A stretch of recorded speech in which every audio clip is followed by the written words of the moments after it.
Le chrétien d'aujourd'hui veut juste qu'on lui dise Dieu va te bénir.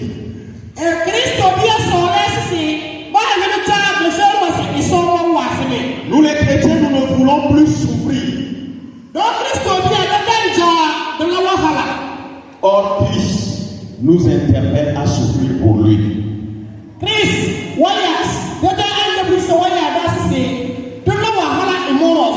Alléluia. Le premier passage nous dit une chose. Dans ce passage, l'apôtre Paul nous exhorte à ce que nous puissions offrir notre corps comme un sacrifice vivant à l'Éternel.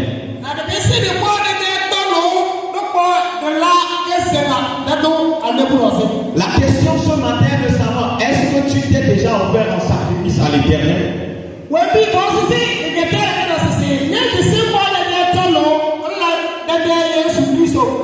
Est-ce que tu t'es déjà offert un sacrifice agréable à l'Éternel?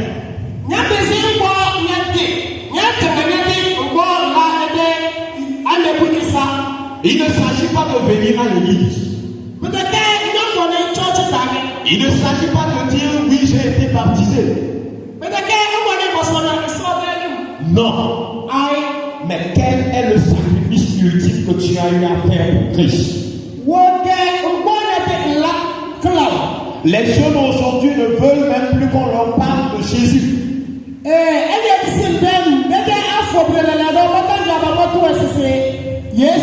La plupart veulent juste dire Jésus a tout accompli pour nous, laissez-nous en paix.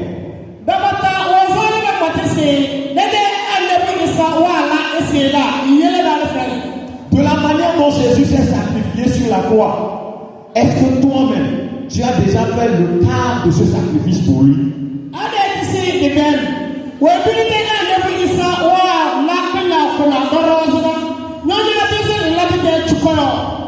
Bien-aimés, ce matin, je vous exhorte à avoir Jésus comme le modèle parfait.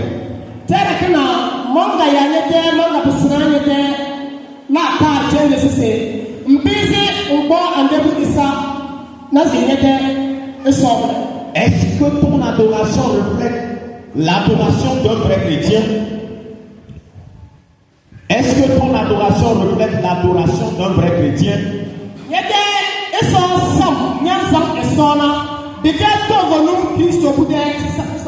Bien-aimés, aujourd'hui, ça fait mal lorsque nous allons dans les églises.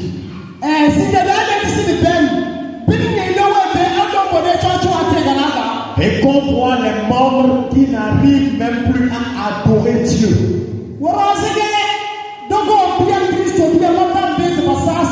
Nous nous sommes laissés dominer par le monde. Nous ne connaissons plus la valeur de Dieu dans l'église. Alléluia. Et lorsqu'on voit un jeune, on lui demande pourquoi cela. Il dit, ne vois-tu pas le pasteur? Il dit, est-ce que tu ne vois pas le pasteur lui-même? Est-ce que tu ne vois pas l'ancien? Tu as été racheté au prix de la grâce par le sacrifice de Jésus.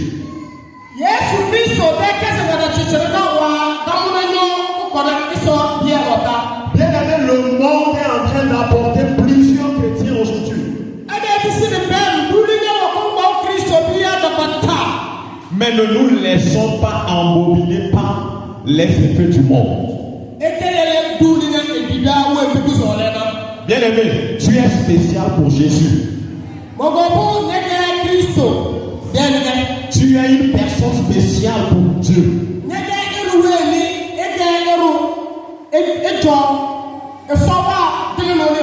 Ne perds pas ta valeur, bien-aimé. La Bible déclare que vous connaîtrez la vérité. Et cette vérité vous affranchira. Demande à ton ami quelle est cette vérité. Quelle est cette vérité? Oh, alléluia. Cette vérité, c'est Jésus-Christ. Je dis cette vérité, c'est Jésus-Christ. Ce matin, ma prière pour toi, c'est que Jésus-Christ t'affranchisse. Que Jésus-Christ t'affranchisse. Que tu sois un modèle parfait de Jésus-Christ dans ta génération. Alléluia. Aujourd'hui, nous voyons que les chrétiens n'évoluent plus.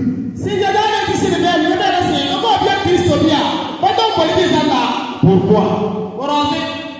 C'est parce que nous ne reflétons pas ce modèle que Christ est pour nous.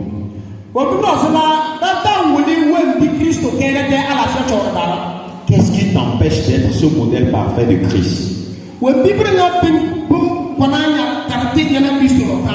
Alléluia. Récemment, je disais à un ami,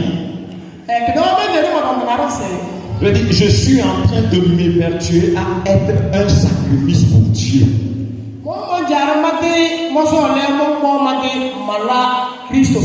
Il m'a demandé, et qu'est-ce qui t'empêche?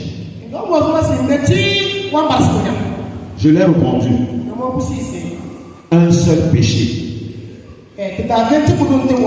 Un seul. Et ma prière, c'est que le Seigneur change cela. Il m'a dit comment? Je l'ai dit, le temps de Dieu sonnera où toute chose changera dans ma vie. Le temps de Dieu sonnera où toute chose va changer dans ma vie.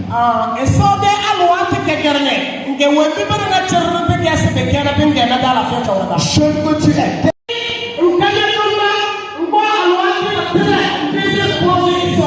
Alléluia. J'ai fait un jeu.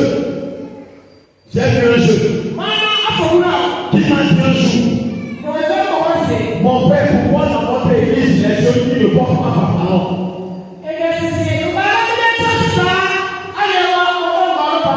Je vais répondre une chose.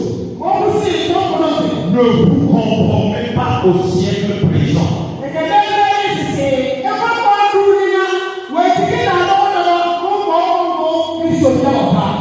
Est-ce que l'église de Pentecôte dans le temps portait par parole?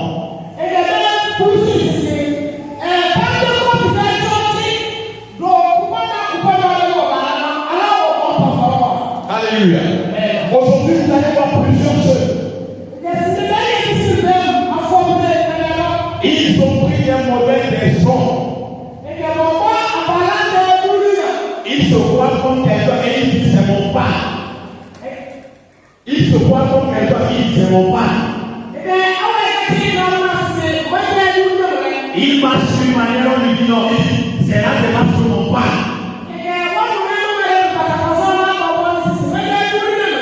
Tu le vois, il trouve à il dit je veux le ressembler à terre. Il dit je veux le ressembler à terre. Je veux être comme celui-là.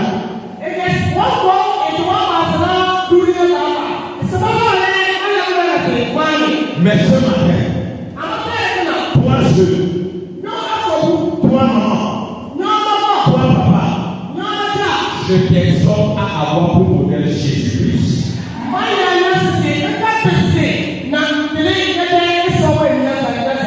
Bien-aimé, à cause des petits problèmes,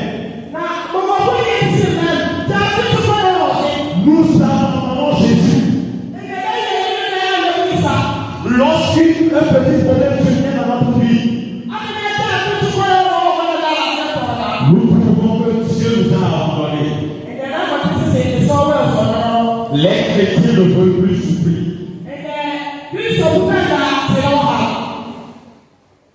Tu connais Job? Est-ce que tu connais Job dans la Bible?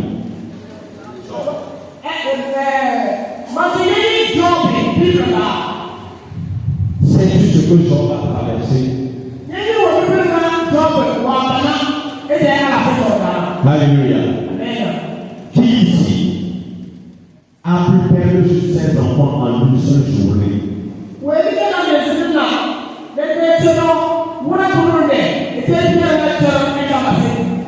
Perdre une famille en une journée. Ce n'est pas juste Dieu, voilà notre prendre. Alléluia. Mais c'est de te donner toi et tout ce que tu as à l'Éternel. Vous pensez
Ce temple va devenir vide.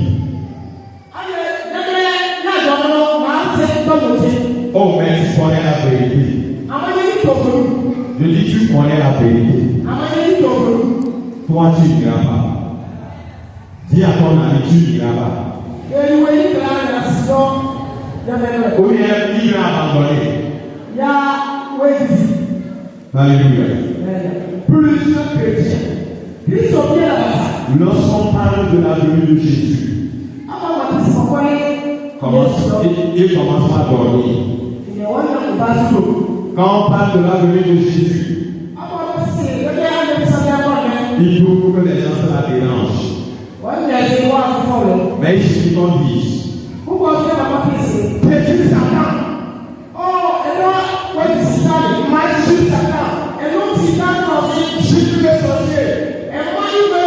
le sommeil a disparu. Là-bas, on est réveillé. Alléluia. Mais ce qui est pour ça, chaque aujourd'hui, je veux Satan. Matin, je chante le frappe. Le gars est à côté de toi toujours.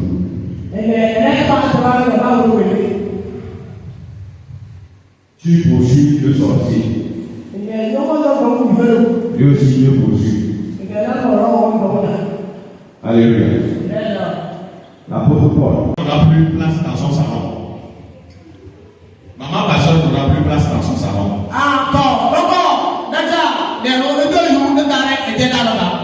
Les gens vont rentrer se cacher là-bas.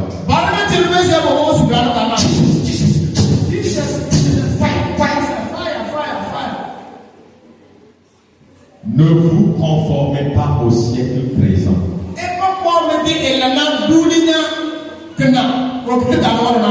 Vous avez été rachetés. Vous connaissez la vérité. Et cette vérité vous a affranchi.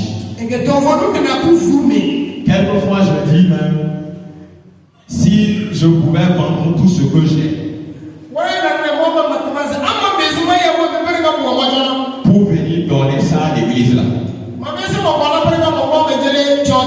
je vais le faire. Je ne le fais pas pour non, mais je le fais pour Dieu. Quelquefois c'est ce que nous entendons qui nous fait égarer du chemin de Dieu.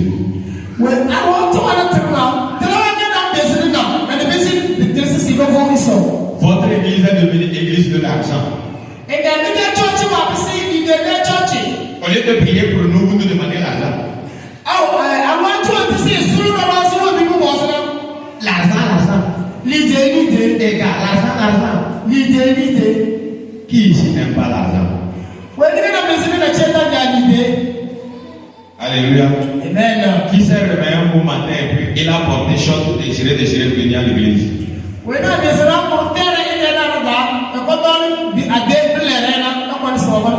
Aujourd'hui, à cause de l'argent, plusieurs chrétiens ont fui les églises.